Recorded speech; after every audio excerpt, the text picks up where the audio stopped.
एमाने कहिथिले मद मुक्त ओडिशा करियो बोली तो मद युक्त ओडिशा होछ मद पाई के माने चुक्ति करी चली हला मद वर्तमान गोटे स्लोगन सब आडे चललानी गोटे ढग चललानी मद दिए मोहन मद निये जीवन ए कथा हमें कहबा मद दिए मोहन मद निये जीवन टेट्रा पैक रे बिक्री हो स्ट्रॉ लगे के पीबो आ देखो सरकार को धन्य कहबो सरकार 45 योजना पूर्व सरकार नवीन योजना को कॉपी करथिले किंतु बहुत रिसर्च करके बहुत मुंड खटई की गोटे नुआ व्यवस्था नुआ योजना कर निश्चित भाव में ये योजनार श्रेय नवीन बाबू को आम दबा ना कारण गोटे अभिनव उपाय किपर भाव मद पिया जाई पारिबो सहज सरल उपाय मदर अधिक प्रचलन हो पारिबो से ये सरकार चिंता करिसेंती नवीन बाबू चिंता करथिले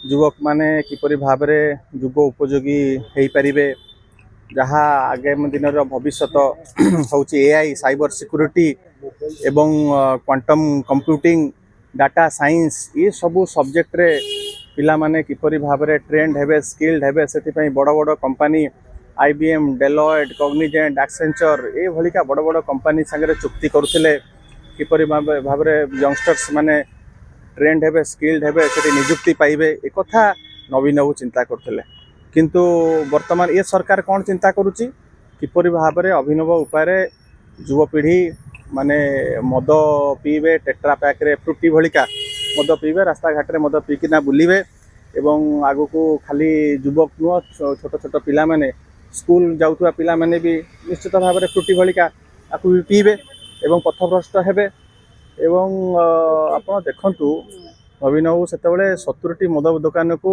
शिक्षा अनुष्ठान धर्म अनुष्ठान पाखे बंद करते एम खोलेले चिकिटी मद मृत्यु है बर्तमान देखिए ये सब जो टेट्रा पैक रे मद बिक्री हम आधे अपमिश्रण हम मृत्युवरण लोक करेंगे तो ये हूँ सरकार जितेबाला एतिकी बुद्धि जो खटौंती ये टेट्रा पैक करिबारे एतिकी बुद्धि जति शिक्षा स्वास्थ्य निजुक्ति प्रजुक्ति विद्या दुर्नीति निवारण रे सरकार जति चिंता करिथांते एतिकी बुद्धि खटै थांते ताले वर्तमान ओडिशा सारा जो समालोचनार सरभ्य होउचंती ये सरकार ताहा हबाकू पड़ी न थांता गोटे पदुटीए युवक मानक पई आपण देखंतु बजेट रे नाही आमे मध्य सेति पई कि स्वर उत्तोलन करिचु समालोचना करथिलु वर्तमान सरकार गतकाली जो घोषणा पर आमको सरकार भूल प्रमाणित कर देचंती युवक मानक पई देई देचन टेट्रा पैक वर्तमान आमको भूल प्रमाणित कले सरकार एवं कुआडे जाउची ओडिशा गोटे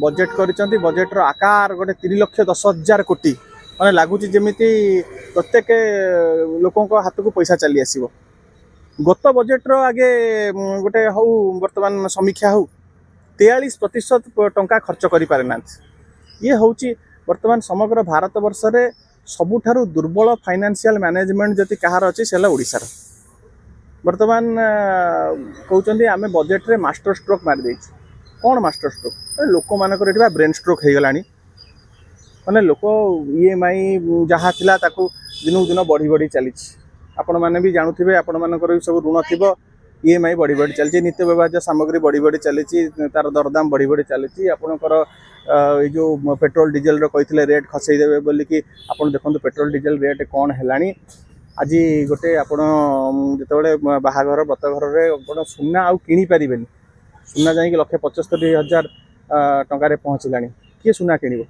ये भाया माने मानसिक अवस्था देकी लोक मैंने गति कर गोटे ओडिशार ये सरकार आसबार कहते आम शिशु सरकार बर्तमान तो शिशु सरकार है तुम ना हो तुम बर्तमान 3 वर्ष ये 3 थर तुम बजेट पढ़ी सारे गोटे लोक जीवन मानरे परिवर्तन होती ओडिशा रे आपण जति बुझिकी कहीदेवे ताले आमे राजनीति सन्यास नहीं जा वर्तमान बजेट को लेके मुख्यमंत्री पूर्वतन मुख्यमंत्री कहथिले जे full of menu empty kitchen exactly माने एटा तो माने मु भाबुची वर्ल्ड रे एभलिया स्टेटमेंट केही देई परिबेनी दी धाड़ी रे पूरा बजेट रो विषयटा को नवीन बाबू बुझाई देइचंते एवं से कथा खाली कहि नांती वर्तमान गोटे छोट छुआटी जेतले जन्म होउची गोटे नवजात शिशु जन्म है खेणी ए सरकार रो भूल फाइनेंशियल मैनेजमेंट पाई ତା ମୁଣ୍ଡ ଉପରେ ଯୋଉ ଦିନ ଜନ୍ମ ହେଲା ସେଇ ଦିନ ତାପରେ 30,000 ଟଙ୍କାର ତା ମୁଣ୍ଡ ଉପରେ पर କ୍ୟାପିଟା ଲୋନ୍ ପଡ଼ିଗଲା।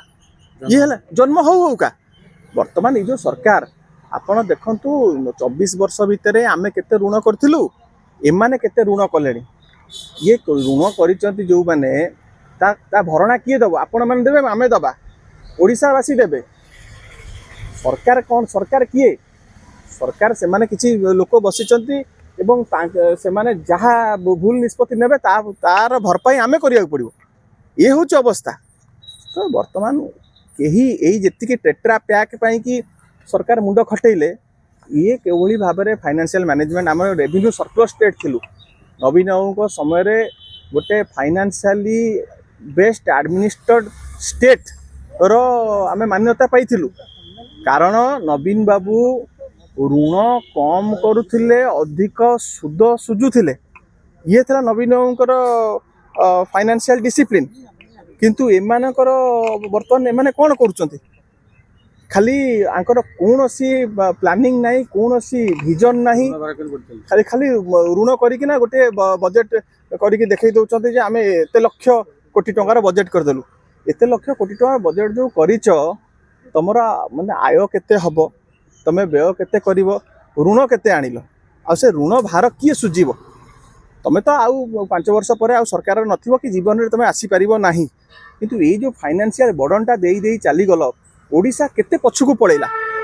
ନବୀନ ବାବୁ ଓଡ଼ିଶାକୁ କେତେ ଆଗକୁ ନେଇଥିଲେ, ବର୍ତ୍ତମାନ ଏମାନେ ଓଡ଼ିଶାକୁ କେତେ ପଛକୁ ନେଇଗଲେ। ଏବଂ ପରବର୍ତ୍ତୀ ସମୟରେ ନବୀନ ବାବୁ ଯେତେବେଳେ ପୁଣି କ୍ଷମତାକୁ ଆସିବେ 29ରେ, ତାପରେ ନବୀନ ବାବୁ କେତେ କଷ୍ଟ କରିବାକୁ ପଡ଼ିବ ପୁଣି ସେ ଟ୍ରାକ୍କୁ ଫେରାଇବା ପାଇଁ। ଏ ପରିସ୍ଥିତି ଦେଇକି ବର୍ତ୍ତମାନ ଆମେ ଗତି କରୁଛୁ। ବର୍ତ୍ତମାନ ଆପଣ ବିରୋଧ କରିବେ ଯେଉଁ ଟେଟ୍ରା ପ୍ୟାକ୍ ଆସିବ ମତ? ନାଇଁ ଦେଖନ୍ତୁ, ବର୍ତ୍ତମାନ ଆମେ ତ ସମାଲୋଚନା କରୁଛୁ। ଏମାନେ କହିଥିଲେ ମଦ ମୁକ୍ତ ଓଡ଼ିଶା କରିବେ ବୋଲି, କିନ୍ତୁ ମଦଯୁକ୍ତ ଓଡ଼ିଶା ହେଉଛି। ମଦ ପାଇଁକି ଏମାନେ ଚୁକ୍ତି କରି ଚାଲିଛନ୍ତି ହେଲା। ମଦ ବର୍ତ୍ତମାନ ଗୋଟେ ସ୍ଲୋଗାନ ସବୁଆଡ଼େ ଚାଲିଲାଣି, ଗୋଟେ ଢଗ ଚାଲିଲାଣି, ମଦ ଦିଏ ମୋହନ, ମଦ ନିଏ ଜୀବନ। ଏ କଥା ଆମେ କହିବା, ମଦ ଦିଏ ମୋହନ, ମଦ ନିଏ ଜୀବନ। ମାନେ ମଦ ମୁକ୍ତ ଓଡ଼ିଶା କରିବେ ବୋଲି ପରା କହିଥିଲେ। କ'ଣ ମଦମୁକ୍ତ ଓଡ଼ିଶା ହେଲା? ମଦମୁକ୍ତ ଓଡ଼ିଶା ହେଲା ନା ମଦର ପ୍ରଚଳନ କିଭଳି ଭାବରେ ଆଉ ବଢ଼ିପାରିବ? ଟୁଟି ଭଳିଆ ପିଇବେ। ବର୍ତ୍ତମାନ ସେଇ ଯେଉଁ ଟେଟ୍ରା ପ୍ୟାକ୍ରେ ଆପଣ ଦେଖିବେ ସବୁ ଜାଗାରେ ପରିବେଶ ପ୍ରଦୂଷିତ ବି ହେବ। ଯିଏ ଯେଉଁଠି ପିଲା ଫୋପାଡ଼ିବ ଚାଲିବ। ଯିଏ ଯେଉଁଠି ଆଗରୁ କ'ଣ କାଚ ବୋତଲରେ ତାର ରିସାଇକ୍ଲିଂ ହେଉଥିଲା, ବର୍ତ୍ତମାନ ଯିଏ ଯେଉଁଠି ପିଲା ଫୋପାଡ଼ିଲା ଚାଲିଲା। ତାପରେ ବର୍ତ୍ତମାନ ସବୁଠୁ ଚିନ୍ତାର ବିଷୟ, ସେ ଟେଟ୍ରା ପ୍ୟାକ୍କୁ ନେଇକି ଛୋଟ ପିଲାମାନେ ସ୍କୁଲକୁ ଯିବେନି ତ? ଏଇଟା ଗୋଟେ କେତେ ମାନେ ପିଲାମାନେ ପଥଭ୍ରଷ୍ଟ ହେଇଯିବେ, ତାଙ୍କର ଭବିଷ୍ୟତ ଅନ୍ଧାର ହେଇଯିବ, ଆଡିକ୍ସନ୍ ବଢ଼ିଯିବ ପିଲାମାନଙ୍କର। ହଁ, ଗଳି କନ୍ଦି ଆପଣଙ୍କର ଓମଫେଡରେ, ଆପଣଙ୍କର ଷ୍ଟେସନାରୀ ଦୋକାନରେ ବି ବିକ୍ରି ହେବ। କ'ଣ ଆଗକୁ ସ୍ୱିଗି ଜୋମାଟୋରେ ବି ଆଭେଲେବୁଲ୍ କରିଦିଅନ୍ତୁ। ହଁ, ସ୍ୱିଗି ଜୋମାଟୋରେ ବି ଆଭେଲେବୁଲ୍ କରିଦିଅନ୍ତୁ, ଆମାଜନ ଫ୍ଲିପକାର୍ଟରେ ବି ଆଭେଲେବୁଲ୍ କରିଦିଅନ୍ତୁ। ଏହା ହେଲା ସରକାରଙ୍କ ଭିଜନ। ଆଉ କ'ଣ ଭିଜନ? ବର୍ତ୍ତମାନ କେମିତି ଚାକିରି ପାଇବେ, ନିଯୁକ୍ତି କେମିତି ସୃଷ୍ଟି ହେବ, ଗୋଟେ ବାତାବରଣ କେମିତି ଭଲ ରହିବ, ଆଇନ ଶୃଙ୍ଖଳା ପରିସ୍ଥିତି ବିପର୍ଯ୍ୟସ୍ତ ହେଇଗଲାଣି, ଅଧୋଗତି ହେଲାଣି, ତାର କିପରି ଭାବରେ ପରିବର୍ତ୍ତନ ହେବ, ସେଗୁଡ଼ା ପାଇଁ ସରକାରଙ୍କର ଚିନ୍ତା ନାହିଁ। ମଦରୁ କିଭଳି ଭାବରେ ରାଜସ୍ୱ ଆସିବ, ସେଇଟା ବର୍ତ୍ତମାନ ସରକାର ଚିନ୍ତା କରିଛନ୍ତି, ତାଙ୍କୁ ଧନ୍ୟବାଦ। କିନ୍ତୁ ବର୍ତ୍ତମାନ ଓଡ଼ିଶା ଜଗନ୍ନାଥଙ୍କର ଭରସାରେ ଚାଲିଛି। ବର୍ତ୍ତମାନ ଆଉ ଶାସନ ବୋଲି କିଛି ନାହିଁ, ଶାସନ ଭୂତସ୍ତରୀୟ।